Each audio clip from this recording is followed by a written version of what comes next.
이번에는 현장 특파원 리포트 시간입니다. 미국 워싱턴과 홍콩의 생생한 현지 상황 체크해 보겠습니다. 한국경제신문의 정인설 워싱턴 특파원, 그리고 크래프트 테크놀로지 오기석 APAC 대표 연결돼 있습니다. 자, 먼저 정인설 특파원, 지금 미국의 5월 CPI가 발표된 이후에 이 긴축에 대한 공포가 그 어느 때보다 심한 상황인데, 지금 미국 국민의 인플레 체감 지표인 이 휘발유 가격도 심상치 않고, 또 연준의 자이언트 스텝 가능성도 점점 커지고 있지 않습니까? 네, 그렇습니다. 휘발유 가격이 정말 문제인데요.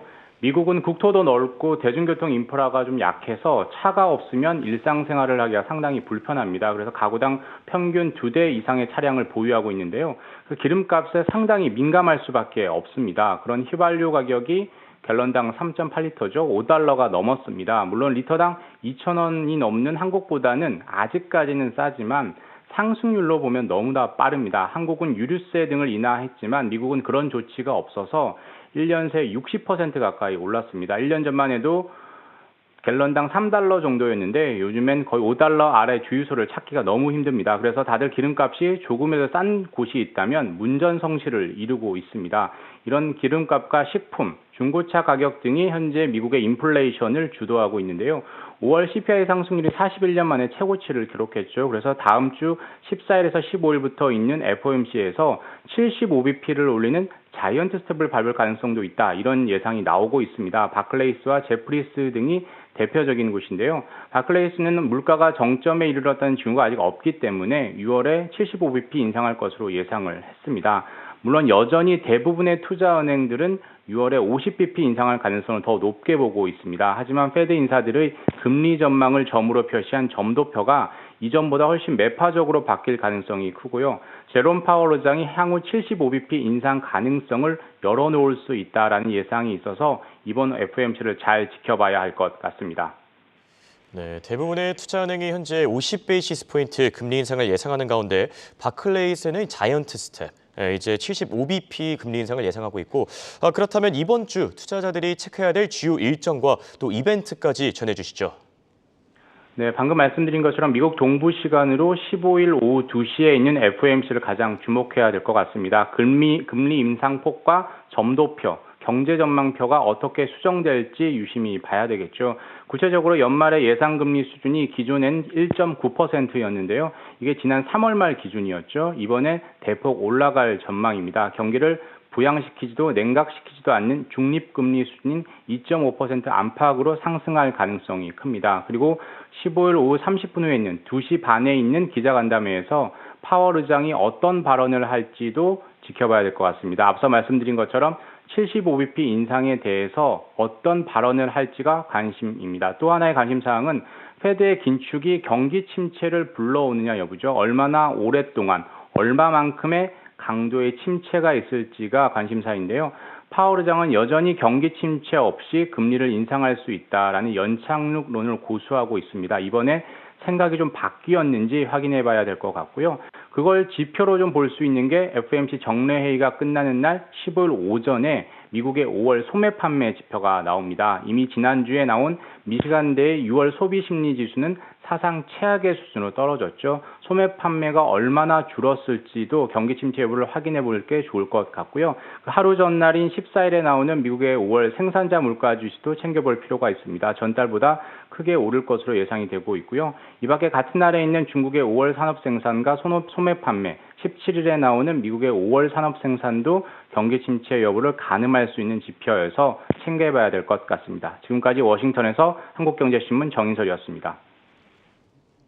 네, 이번에는 홍콩 쪽 상황 체크해 보겠습니다. 이 워낙 큰 이슈이기 때문에 빼놓을 수가 없을 것 같은데, 지금 CPI가 예상치보다 훨씬 더 높게 발표됐습니다. 이런 가운데 연준이 과연 어떤 선택을 내릴지 지금 좀 많이 의견이 엇갈리고 있는 상황인데, 연준 과연 어떤 식의 행보를 나타낼까요? 네, 지금 CPI가 급등하면서 이제 미국 국채 시장의 변동성도 다시 상승한 그런 모습입니다. 그 미국 10년물 국채 금리 같은 경우는 이제 3.15%까지 상승을 했는데 올 연중에 한 2.5%까지 하락했던 걸 기억을 한다면 상당히 많은 수준으로 지금 반등을 한 그런 상황이고요. 결국 금리 인상의 속도가 가속화될 수밖에 없다라는 그런 전망을 시장에서 좀 반영하는 것 같습니다. 지금 CME 페드와치 퓨처스 기준으로 봤을 때 미국 이제 연준의 중앙은행 금리 예상값 같은 경우가 1개월 전에 약 2.5%에서 2.75%까지 올 연말에 갈 것이다 라는 전망치가 있었는데 현재는 지금 3%에서 3.25%까지 약 50bp 가까이 한 달 사이 상승한 그런 모습을 보이고 있고요. 특히 이번 주 수요일에 이제 미국에서 이루어진 FOMC 회의에서 75bp 0.75%의 자이언트 스텝 금리 인상을 예상하는 그런 참가자의 비율이 약 일주일 전에는 1.7%에 불과했지만 지난주 금요일 기준으로는 약 23%까지 급등을 했습니다. 결국 4명 중에 1명이 지금 이번 주 연준에서 이러는 금리 인상 결정이 빅 스텝인 50bp를 넘어서 자이언트 스텝인 0.75% 상승 할 것이다 라는 예상을 하고 있다라는 이야기인데 이번 주에도 그렇기 때문에 미국 시장의 변동성은 여전히 지금 높은 상태로 있거나 혹은 그 이상으로 상승할 가능성도 충분하다라는 생각입니다. 네, 말씀하신 대로 당분간 이 변동성이 계속 확대될 것 같은데 이런 시기에 투자자들이 좀 주목할 만한 혹은 고려해 볼 만한 선택지가 있겠습니까? 네, 지금 사실 미국 투자자분들 같은 경우도 지금 미국 시장 자체가 워낙 좀 흔들리는 상황이기 때문에 그 대피처를 찾고 있는 이제 그런 모습이 많이 보이는데 지난주에는 사실 금 가격도 일부 상승했다라는 것도 한번 좀 말씀을 드리면서 그 추가적으로 제가 있는 지금 홍콩 시장도 한번 이야기를 드리고 싶습니다. 지금 홍콩하고 중국 증시 같은 경우는 좀 조용하게 그리고 소리 없이 회복을 하고 있는 그런 모습 보이고 있는데요. 지금 1개월 전부터 지금 중국 지수 그리고 홍콩의 항생 지수 같은 경우는 강한 속도로 지금 반등을 하고 있는데 상해 종합 지수 같은 경우는 지난주 금요일에도 1.4% 가까이 이제 상승을 했고요. 항생 지수 같은 경우는 1개월 전 지금 저점 기준으로 지금 거의 15% 이상 상승하는 모습을 보이고 있습니다.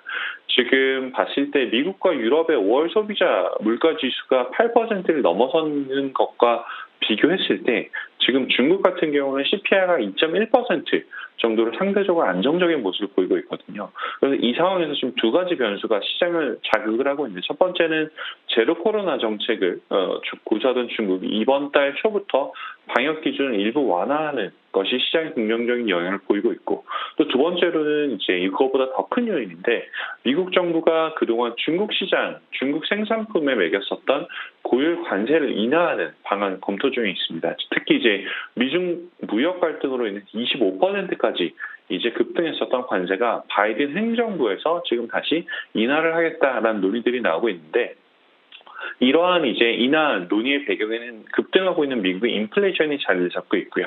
지금 인플레이션이 더 가속화되는 상황이 지속이 된다라고 가정을 한다면 대중 수입 관세를 더 빠르게 혹은 더 광범위한 그런 폭에서 인하할 가능성이 존재하고 있기 때문에 이는 이제 중국과 홍콩 증시에는 상대적인 반사이익으로 다가올 수 있다라는 말씀을 전해드리고 싶습니다. 지금까지 홍콩에서 크랩테크놀로지스 오기석이었습니다.